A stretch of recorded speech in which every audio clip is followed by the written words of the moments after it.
What is up, down, and sideways, you big old lovelies? This is Lee Godlock, Eric, and Mark here with you guys. A little special epi. You know, we love to.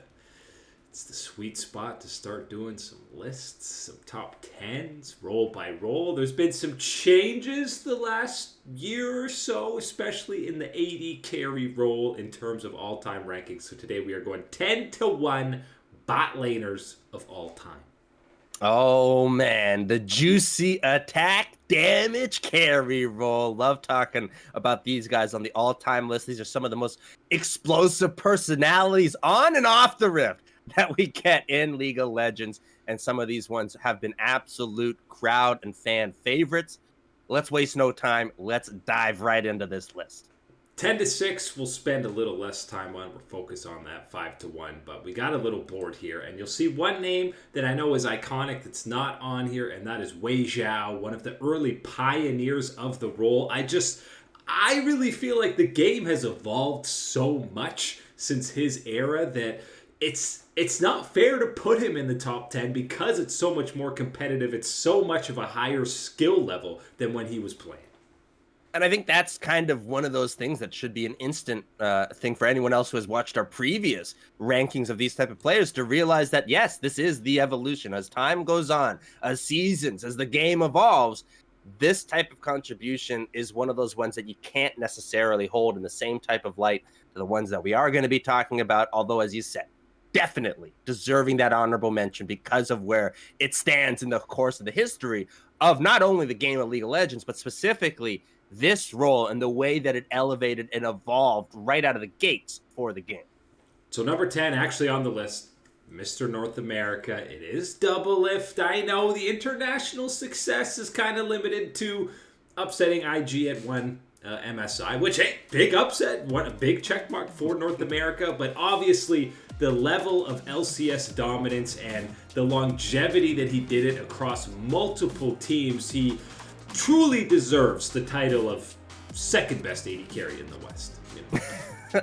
It really doesn't matter how low you want to value LCS trophies and titles for whatever reason. The amount that Doublelift has, and I know it is a meme before, Doublelift's trophy case that he actually has in there now after his time in the LCS. Yes, he is very deserving of this spot. You pull up all the stats about the guys that we are going to be talking about. Doublelift is instantly very comparable to a lot of these names and has what it takes to be in this type of list. Looking at those NA trophies, he has had the longevity in his career. He's had these big pop-off moments where he is the main carry. Doublelift, I feel very comfortable having at this spot in our list. Even when you talk about all the world's performances not getting out of groups, you rarely were ever talking about individually Doublelift, underperforming. I know we have the Crown Victor moment, and 2017 is the one year where you can look specifically at Doublelift's individual performance. But other than that, I think he showed up, and a lot of the times it was the team not being at that same level. I had him as a world champion, which automatically gets you some points when we're talking about Imp. And he had a shorter window, which is why he's not higher on this list. But there was a year or two, maybe even 3 if you really want to stretch it, where he was in that conversation for best ADC in the world.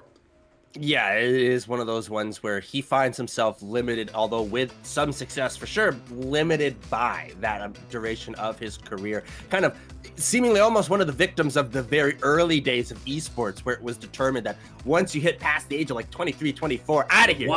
Totally washed up.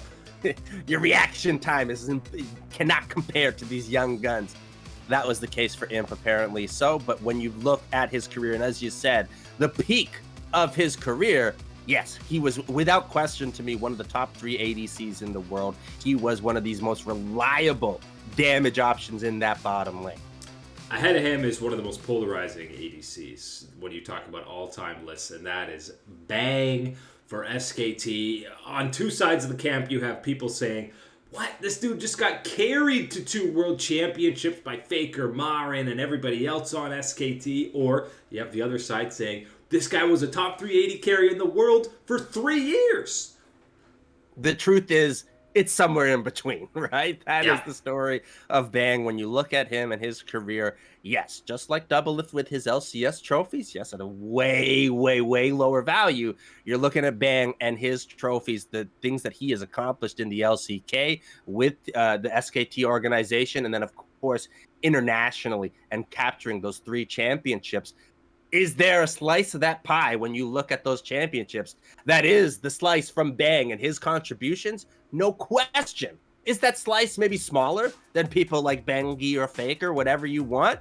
Sure, but that's not the point of that type of discussion. You look at the stats as well as he's carried through, and if you can kind of block it out, I think like a lot of the fans of Bang have the last couple of years of his career, you can feel very confident putting him in this type of position on this list. And I think that's the issue for him, and why he's also not higher is the last couple years, the LCS stint, the return to the Africa Freaks is kind of the lasting or last taste you have of him as a pro player. It was a little sour on those ones. But hey, that's what the LCS does to some people. Current player ahead of him, Mr. World Champion, EDG's Viper. And, you know, it seems like it's so early in his career, and it still is early to have him on this list. But now you're talking about you have a full 2019, 2020, 21, 4+ years almost of watching this guy play. And aside from that short stint on Hanwha Life, he's never had a bad split. Yeah, and how much of that Hanwha Life split are we really going to put that on was Viper? A bad team. Yes, sir, but this is a bad man down in the bottom lane, dishing out the damage. Mr. Viper, he is only finding himself where he is on this type of list, not even higher up, just because of how short his career has been so far. When you look at the legends that we are going to be talking about, starting in Season 8, he doesn't quite have that early head start that the rest of these guys do in their career. Stack it up, but what he has done in that short time has certainly provided enough firepower, enough ammo to put himself into this position on the all-time great list. And one of the things, obviously, we love to highlight during the metas where it was applicable, where he could play all these different mages, all these non-traditional AD carry champions. He was consistently and constantly the one guy that looked comfortable on those picks outside of marksman, and yeah, he's pretty damn comfortable on marksman as well. He is just the ideal single carry that you want a team to build around. He has about a dozen games on Vladimir as the ADC, and he's got a 92% win rate on Vladimir. Yes, you're right. He absolutely was one of those first ones when we really started to see that meta shift towards not being attack damage carries, just being awesome power dudes in the bottom lane with a little bit of AP. Yeah, the Vladimir was the answer for him. Do you remember Doublelist Vladimir games? He probably blacked those ones up, but... Hey, that's the difference between number 10 and the number 6 on our list. That's how it goes. That's why Viper is higher up. And then you go to the greatest in Western history, and obviously this is the epitome of longevity when you're talking about Reckless, because we are approaching, maybe even, we're beyond a decade now. This guy was playing around the IPL 5 era, went on to win countless championships with Fnatic, almost always gets out of groups whenever he goes to the World Championship, one of the most famous players in the Western scene. Reckless absolutely needs to be on this list, and he's still hanging around that top 5.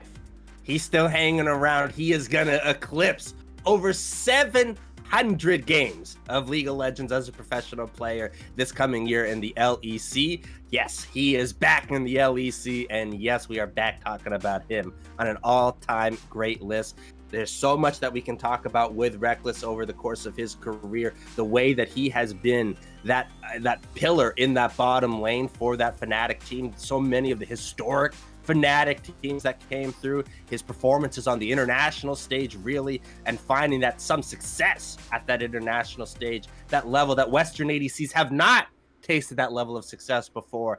That is what Reckless has. He's got the combination of incredible domestic success and also international success, getting to some world finals, and like I mentioned, almost always contesting a close, hard-fought quarterfinal matchup, usually against one of the favorites for the overall world championship. Now we're sliding in to the top 5. We get to the big boys, which means they get their own board, and it's another guy who, like Viper, still a relatively short career, slightly longer, and we're talking about Jackie Love, who basically a prodigy since 15. He was on the IG Young squad, and this guy immediately lived up to the hype, winning a world championship in essentially his first year. And for all the Jackie Love flashing forwards, head scratching moments, there is no question that the mechanical ceiling and carry potential that this guy has is one of the greats all time in the LPL in one of the most stacked positions. I think he is legitimately the only player in League of Legends, never mind the ADC role. He's the only player in League of Legends that you could have on a top 10 greatest list at his position and maybe some moments in the top 10 bottom list at the position. That is what it is with Jackie Love, but you are right. He is one of these young guns like Viper that has joined this exclusive list of the greatest that we have at this position, and really feels not out of place one little bit when you look at his stats, what he has contributed. He's got about a 67 to 68% career win rate, which I'll tell you, you look at the rest of these guys, it's very low 60s, high 50s is around that win rate, even for some of the best on this list. So he certainly has the winning touch, and as you said, the mechanics, they're always there. You can see it when it's good, you can see it when it's bad with Jackie Love, but it is always present with him, my man. He is one of the best treats, one of the most exciting players to watch. Love me some Jackie Love. And whether it's Isaiah, Draven, or Zeri when it was super meta, you see teams confident with, playing around him and saying this whole comp is built on Jackie Love carrying in the late game team fights. And we're okay with that because we have that much confidence that this guy can deliver. And time again, when the matches are the most important, he does show up. Sometimes it takes a game-breaking bug to take him down. And I kind of look at him getting a little nerdy. I think of him as the Brawly of League of Legends because he is so powerful, so damage and hungry to get the kills on the board for his squad. You got to chain him in. You got to rein him in. You got to control him. That was what it was with his bot lane partner, Mark, this year for top eSports. And that's where I really start to think you can find him containing that energy and directing it onto the Rift to pick up the kills and the wins for top eSports. Spot ahead of Jackie Love is one of the forgotten iconic AD carries over the years. And we got to pay our respect to the OG Ash Arrow god. It is Prey, who has won with multiple different teams in the LCK, and again is the epitome of longevity. A guy who started in Season 2 and was at the very top of the Korean competitive scene when it was in its infancy, played all the way through towards 2019, and throughout that entire stint was always at the very top of AD carries. He even retired in the middle, came back, and was still one of the best. Yes, sir. Prey coming through. Of course, we're going to have the highlights rolling of the Ash Arrow. That is one of the best ones, one of the top ones in the history of League of Legends. Prey, the mastermind behind it. This is one of the best AD carries that we have had to treat, to talk about, to examine, to watch in the LCK. And you said it, that longevity, right pretty much from the infancy, from the birth of this game, from the birth of the LCK, we had Prey, and we had him delivering at a high level, and ultimately, a year or two later, hitting that optimal stride alongside Gorilla and really becoming one of the most terrifying duos that we have seen in the LCK.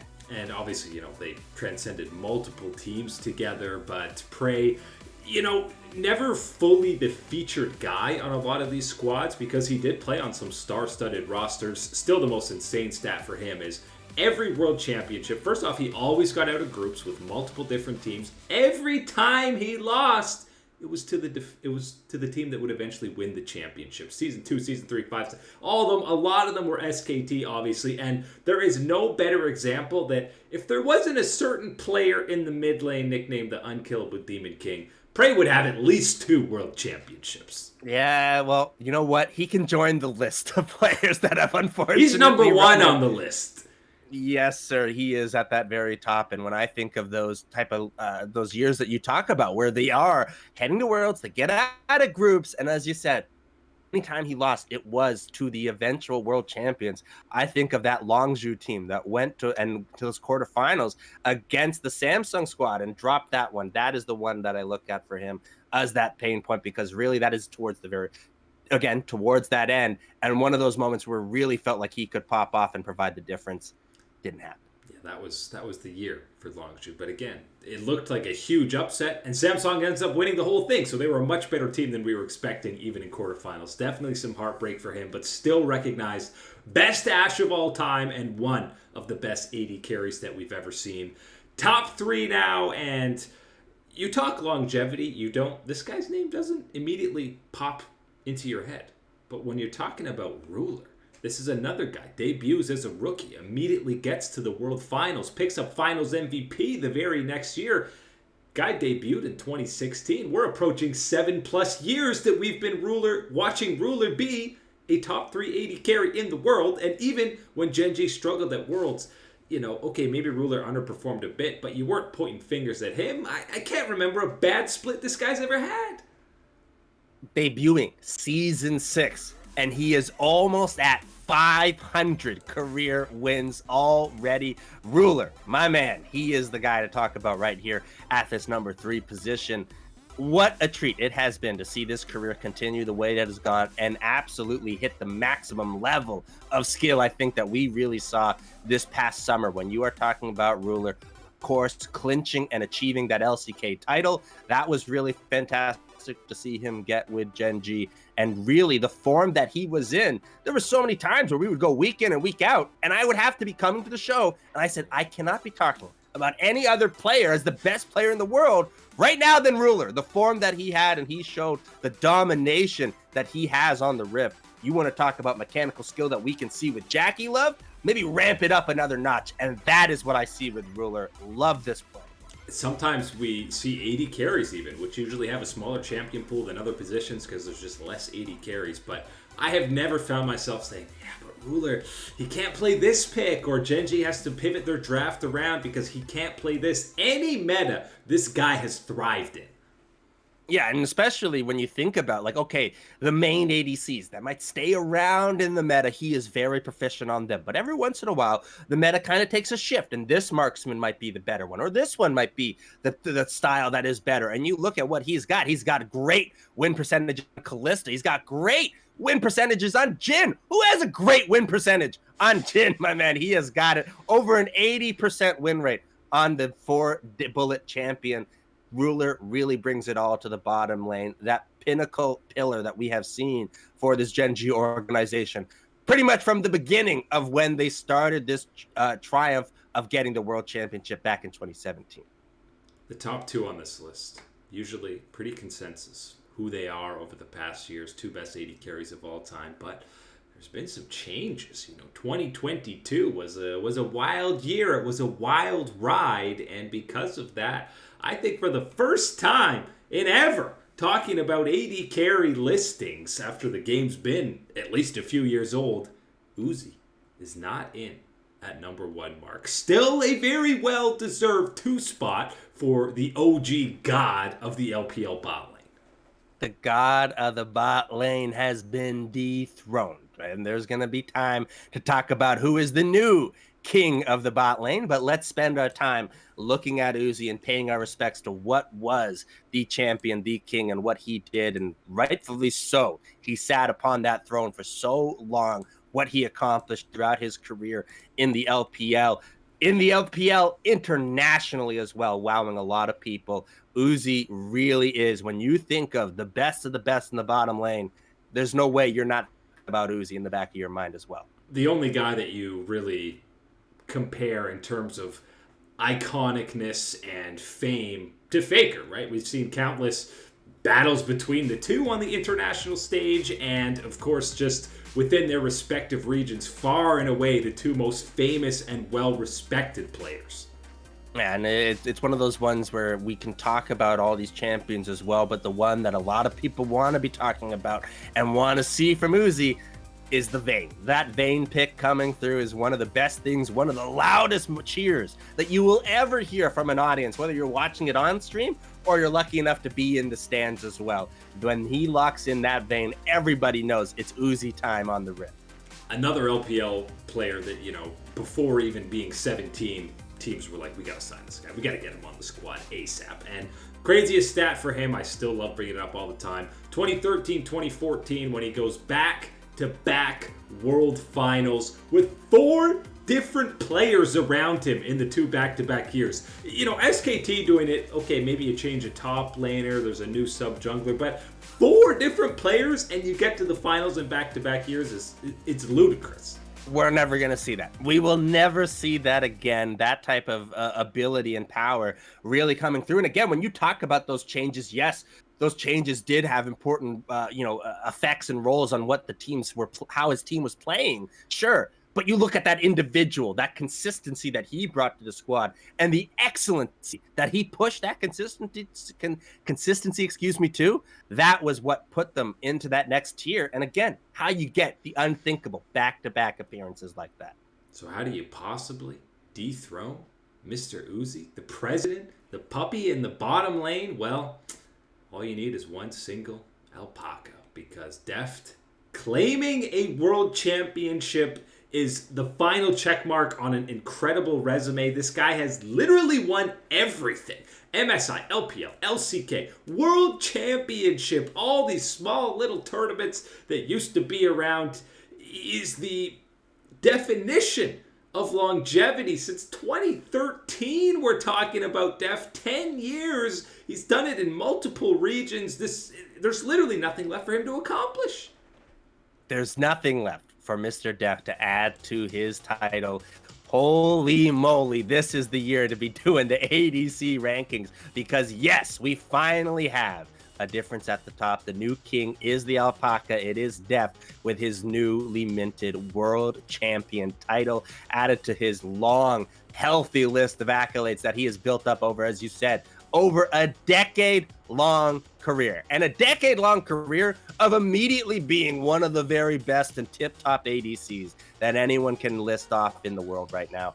That is what Def brought to the Rift for so many years, and especially this year, the story, the last dance, everything that played out, this way that it went through at this World Championship, the role that he played on the Rift and off the Rift as the mentor for this DRX squad, really is that fantastic story. And this one, I think everybody can celebrate, even if you are a fan of some of these players that we have talked about before and wanted to see them ranked higher. Everybody should be able to celebrate Deft as the king of ADCs in 2022. From getting smashed in 2014 semifinals to his sister team, from some heartbreak losses on EDG to missing worlds on a stacked KT roster to Inhibs respawning. Has anyone had more heartbreaking losses than this guy? And he still stands on top. He still stands on top, and he delivers the emotional, heartfelt message to the fans of never giving up, of always pushing and trying to become a better person, a better player. That's what he brought to the Rift, and he finally achieved that dream that he has been thinking of for over a decade now.